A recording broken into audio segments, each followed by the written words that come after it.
Good morning, everyone. I thought I scheduled for a show to be released this week and it didn't. So this is going to be a little short show. We're going to make it about a competition show with the competition coming up soon. I put a video up yesterday. The 31st is the last day to register as a competitor. So if you haven't done so yet, do so. Got a few shows coming out. I'll give you a hint. We got Joel with Rev A Das coming out. Jorge's got a show coming out, a Spanish show coming out. I have Matt from Australia. He's going to be on the show. I've got Michael McCarthy's show coming up. They're all, spaced out for what they need to be. I've got a couple shows lined up to record. But I wanted to get on here real quick, seeing how I thought I had one scheduled for this week, and then I went back and relooked at the calendar and the scheduling, and somehow I missed it. So my apologies. But what we're going to talk about today is the competition. If you're a competitor, especially in the AGTO, this is what this series has been focusing on because that's what I competed in. We've talked about what tools to bring, how to get your tools there. The host hotel is sold out, so if you are coming and competing, you're gonna have to find a hotel somewhere else on the strip or nearby. There's 2 overflow hotels that the Autoglass Week has secured, so go get a hotel room there, so that way you're close to the venue and everything is situated. But you're going to have to show up a day early. So Tuesday is when the heats start. But Monday is what we call preliminary or prejudging.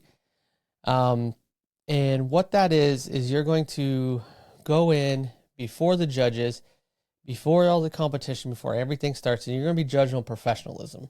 You're going to be judged on your uniform, your credentialing, and then your safety gear, and then you're going to have to take a test, 10-question test. I'm going to go through my binder. And then we're going to talk about how you need to show up for this event. Make sure that you're there a day early. Don't plan on the competition starts on Tuesday, I'm going to roll in Tuesday. Don't do that. Don't do that. And don't roll in real late Monday. Get to Reno early Monday so you can pick up your badge and figure out when preliminary judging is. You should have a copy of the schedule, which will tell you if you're a competitor, should be along with your competitor packet. If not, you need to figure out when that is. We're all professionals. We're all adults here.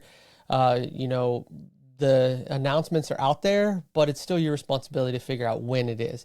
And the reason why I'm saying that is because I messed up one year. I've told the story before, where I got there and I was expecting it to be at one time and I did not check and keep up on it. And when I got there, I did get there in time, but when I got there, I was right at time, so I had to hurry up and go get changed and come back and then prelim. But besides that, there are a few things that you're going to want to bring to the preliminary judging. All right, let's not talk about the binder first. Let's talk about what you're going to need first as far as looks. Professional. Come in your uniform that you wear on a daily basis. And look professional. This is a profession, so look professional. Make sure you bring all of your PPE gear. Make sure you have composite toe shoes. If you don't have a set of composite toe shoes, there's plenty of them out there. They don't have to be steel-toed, but composite-toed. There's plenty of really nice, lightweight, slip-resistant shoes out there on Amazon or just other sites, because I've got a pair of Reebok ones. I've got a pair of Puma ones. I've got a pair of they're mock Vans. They're not Vans, but they look like Vans. They look like a skate, excuse me, a skate shoe. Let me get some of my Monster here. My voice isn't cooperating with me today. It's a little early.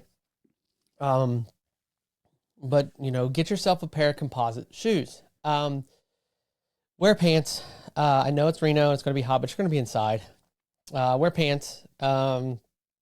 Shorts aren't frowned upon, but for me, pants are just the way to go because it's a little bit more protective. It looks a little bit more a little bit more professional, in my opinion. I don't believe you'll be judged any different if you wear shorts, though, but you might want to check your competitor packet for that. Okay, so make sure you're bringing your cut-resistant sleeves. Milwaukee makes a really nice set of them. You can get them at Home Depot. I go with cut level 5. You don't have to go with that cut level, but that's what I go with is cut level 5. Make sure you bring your cut-resistant gloves and your impact gloves. Your impact-resistant gloves, especially if you got power tools in your box, you're going to need your impact gloves. So make sure you're bringing them. Make sure you're bringing, you don't have to bring a pair of nitriles, but bring your cut resistant gloves, bring your impact gloves. Make sure you have your safety glasses. Make sure you have your safety glasses. If you wear an apron while you compete, wear the apron to the prejudging. If you don't wear an apron, then you don't have to worry about it. But if you wear an apron like I did, wear it to your prejudging. Bring some business cards to give to the judges. Little trinkets. Don't go above and beyond. You want to give the judges, some credentialing with, get some business cards of your business yourself. I always gave my personal business card.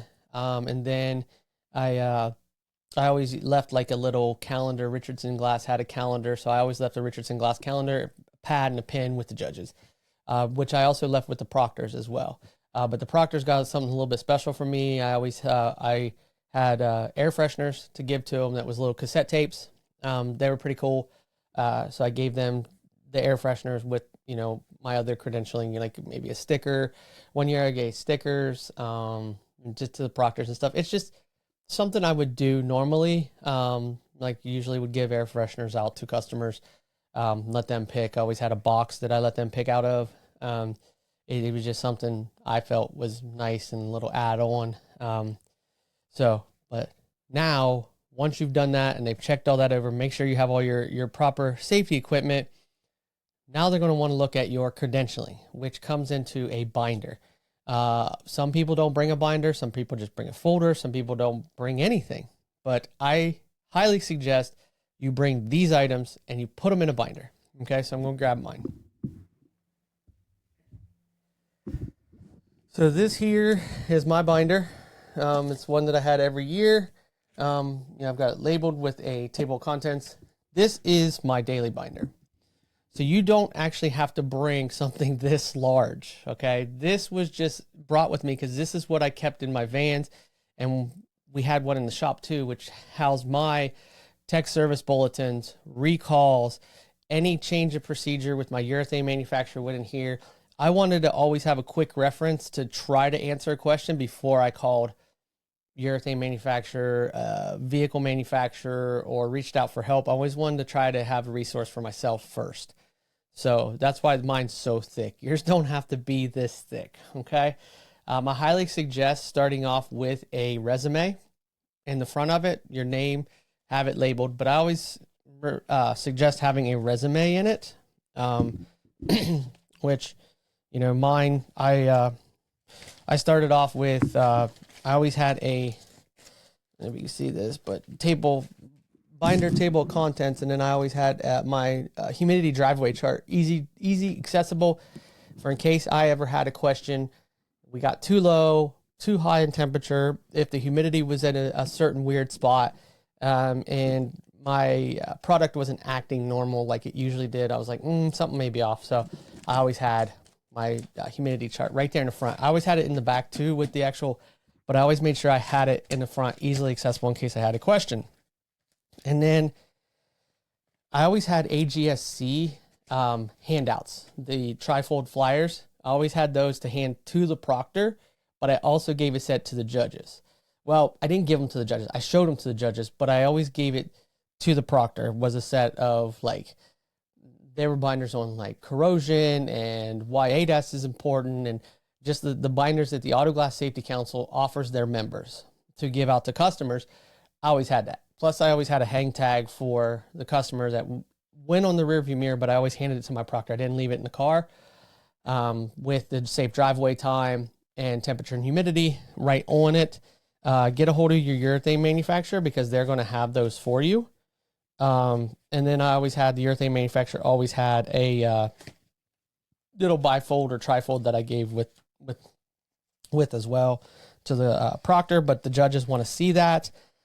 Make sure you have a copy of your urethane manufacturer's manual. And then here is my master certification card, my urethane certification cards. I have one for each manufacturer because I am certified with every manufacturer. But so go past the table of contents. For me, it was the customer contact was section 1 on mine.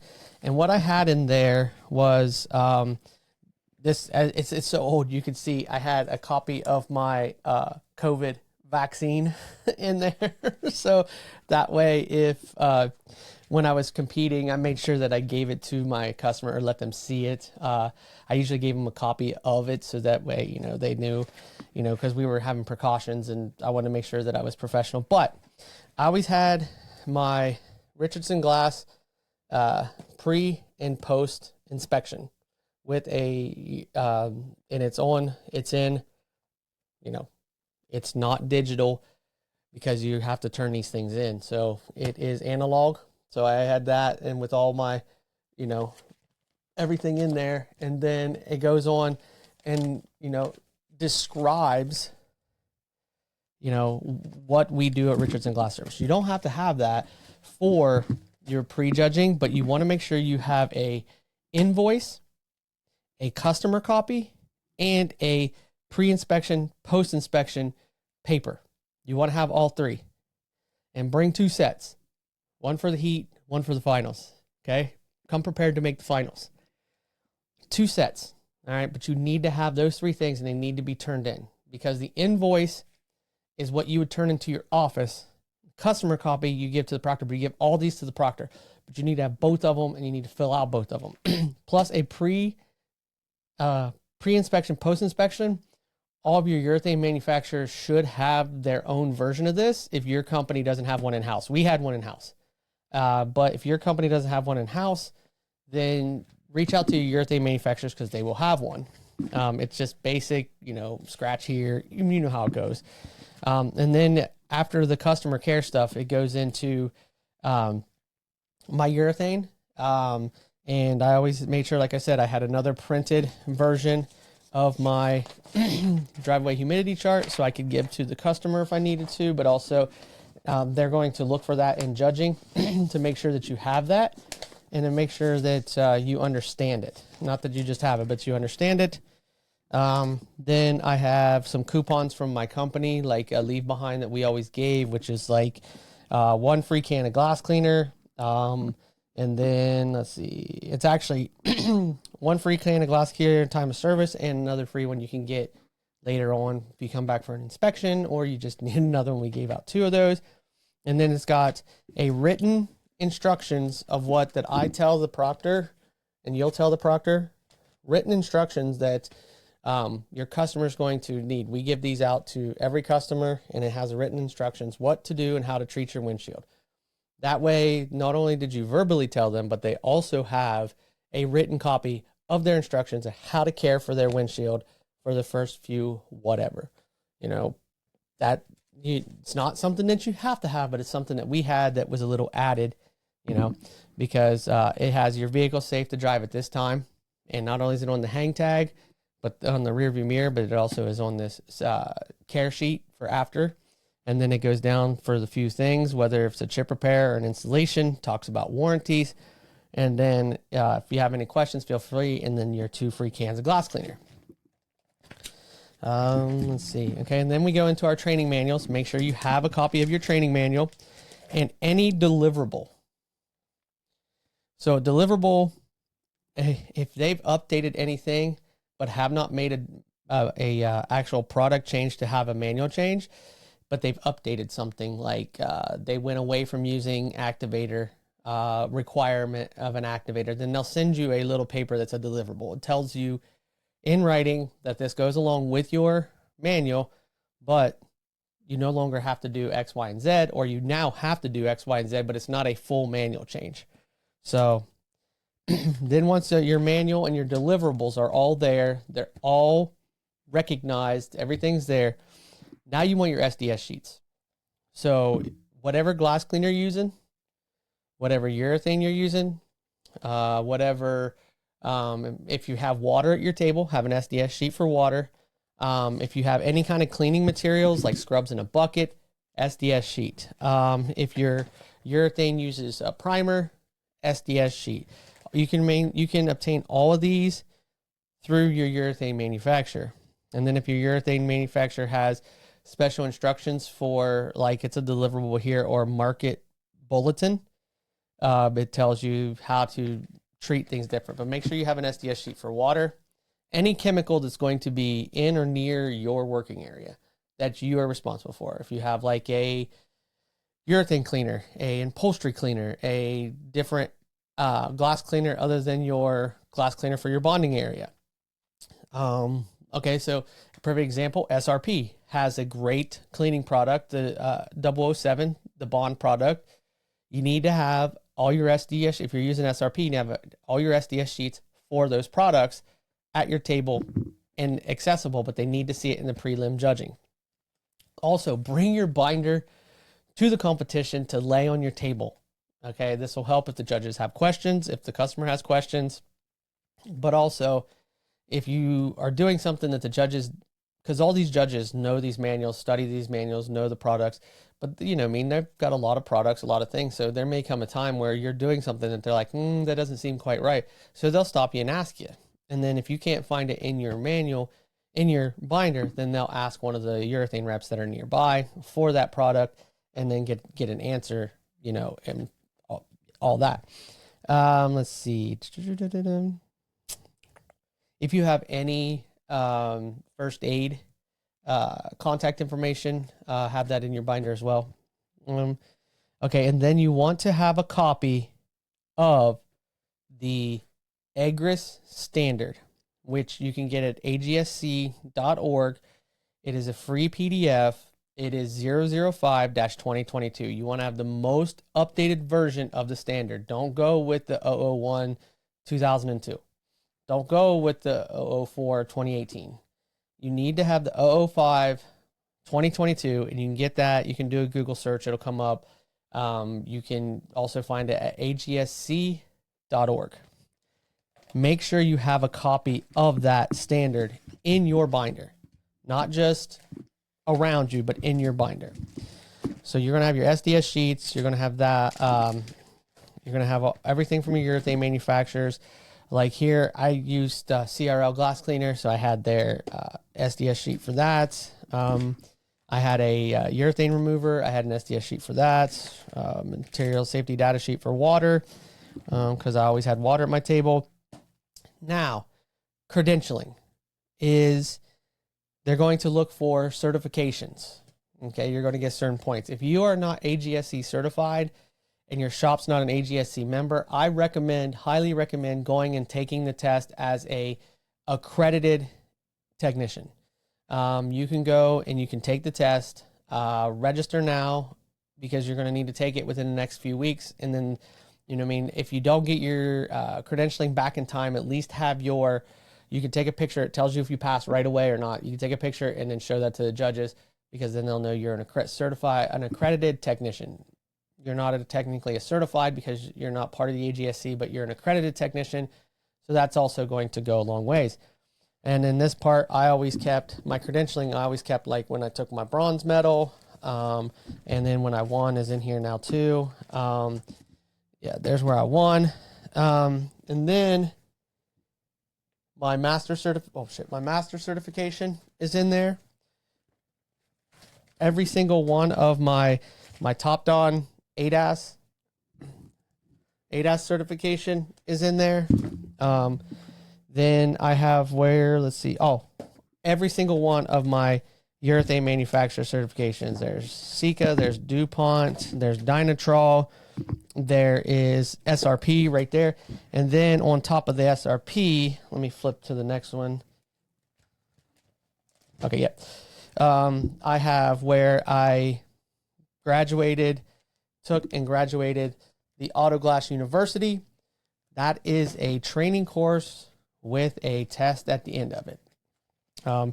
If you have any, whether it be Kaizen, Autoglass University, Autoglass Academy, Autoglass Technical Institute, if your company offers a training program in-house with a final exam at the end of it, and they give you a diploma, or not even diploma, they give you a completion document or something, make sure you have that in there, because that'll get you some points as well, because you've had the training.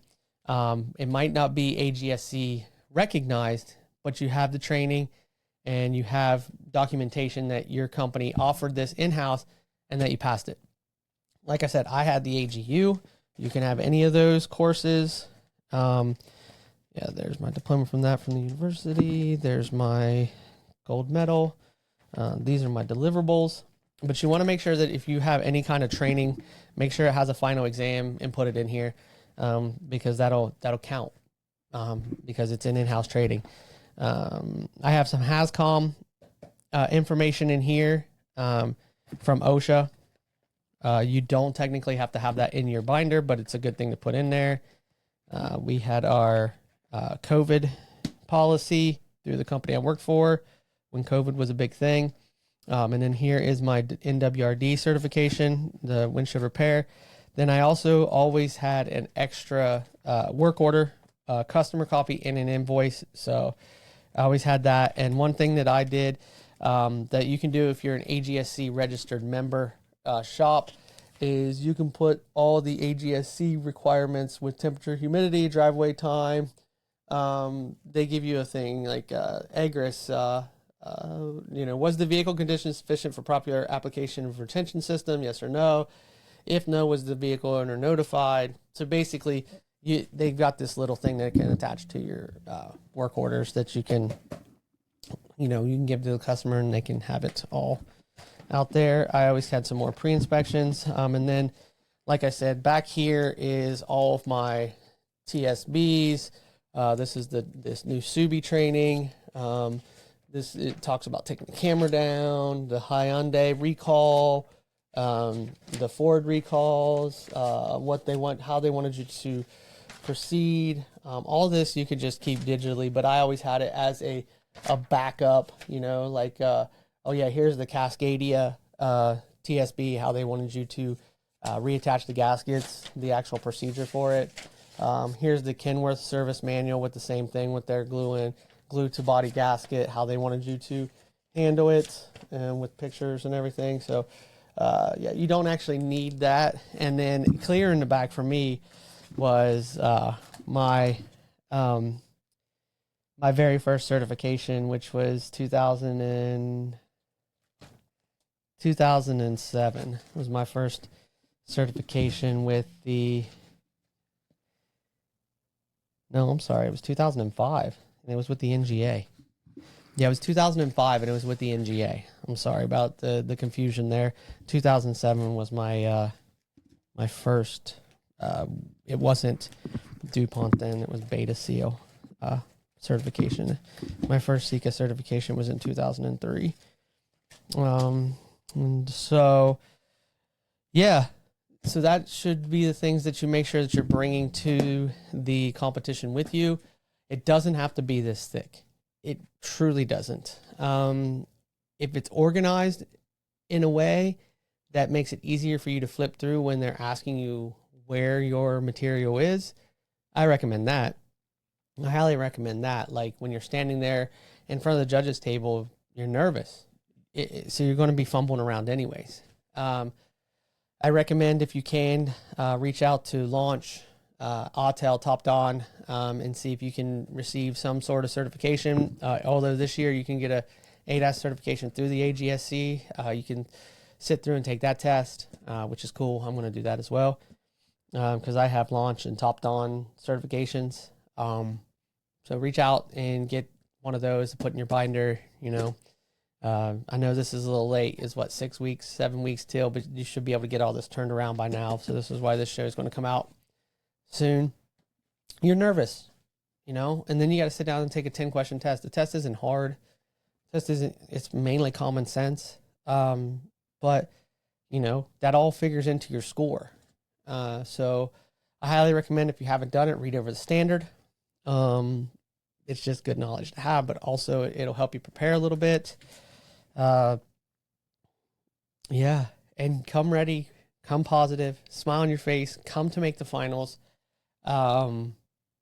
It's going to be a great time. Hopefully this little competition series helps you in some shape or form to prepare yourself. And also, I believe when it comes to your binders, reach out to your urethane manufacturer, sales rep, trainer, whatever they are, and they will be able to get you a binder pretty much put together except for your credentials of what, certifications you have or what credentialing you have.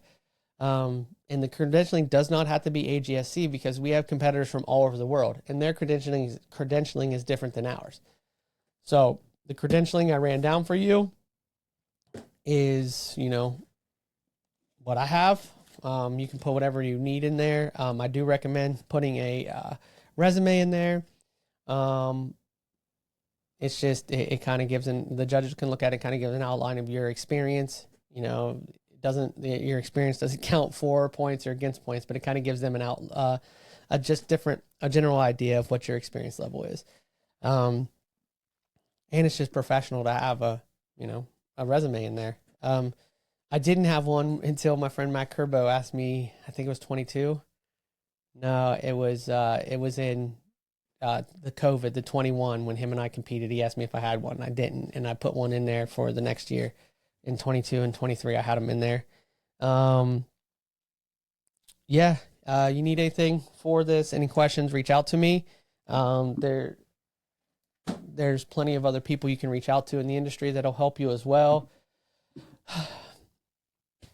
Sorry I missed the show this week. I don't know. I got these shows lined up and I have them scheduled for release because I record them, early in the morning or late in the evening. Like last night, I did one pretty late in the evening with Matt from Australia. That's going to be a great show. I think you guys are going to like it. It's a little bit personal. It's a little bit professional, and it just talks about all kinds of things. And it's a good show. So yeah, and I got another one to record tonight with Jorge. He's going to do a Spanish only show tonight. I think that one's like around 8 o'clock or something like that for me. But I have these scheduled to come out, and then I edit them. Pretty quickly, because as you can tell, I don't edit much. I may throw an intro or an outro in there and then throw them up. And so that being said, thank you for listening. Thank you for just being part of my community. And I look to see everybody at Autoglass Week. Come on out. There's going to be something special going on for the finals that I'm going to be part of, which I'm really pumped on. I'm really pumped on the speaker this year. The keynote speaker this year. I'm really pumped on Brent. His books are amazing. If you haven't read any of them, there's 2 of them that I like. I believe it's Take the Point, and then also the one that I really love, which is called Embrace the Suck.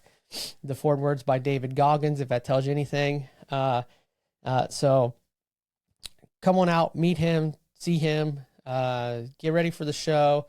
But don't wait around. With the host hotel selling out, the competition closes. They held the competition open. From my understanding, it should have sold out a few different times, but they've held it open, trying to get, as many people as possible to sign up to do the competition. With that being said, get yourself signed up. You only got a few days, so get yourself signed up, and thank you for listening.